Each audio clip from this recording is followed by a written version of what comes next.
বাঙালির সাথে লড়বেন, বঙ্গবাসীর সাথে লড়বেন।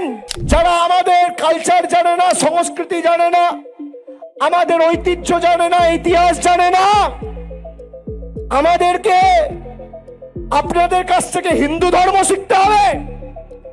যারা পঞ্চানন বর্মাকে পঞ্চানন বর্মন বলেন, যারা চিলারায়ের অবদানকে অস্বীকার করেন, কিংবদন্তি রাজপুত্রের অবদান লড়াইকে অস্বীকার করেন, তাদের কাছ থেকে আমাদের কুচবিহারের ঐতিহ্য শিখতে হবে।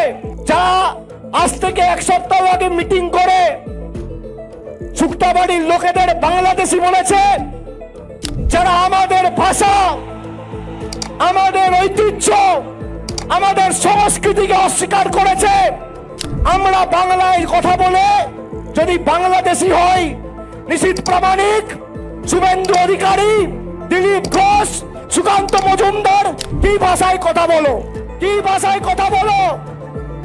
যখন জয় বাংলা বলবেন, গর্ব করে জয় বাংলা বলবেন। এটা আমাদের ঐতিহ্য, আমাদের পরিচয়। এই বাংলার মাটিতে দেশের রাষ্ট্রপতি এসে জয় বাংলা বলে গেছে, অমিত শাহ তো কোন ছাড়। বিজেপি কুচবিহারের কোচ আর রাজবংশী সম্প্রদায়ের মানুষের অস্তিত্ব অভিমানে আঘাত দিয়ে কোচবিহারকে বিহারে পরিণত করতে চায়। আর আমরা কোচবিহারের অস্তিত্ব রক্ষা করে কোচবিহারকে কোচবিহার হিসেবেই রাখতে চাই।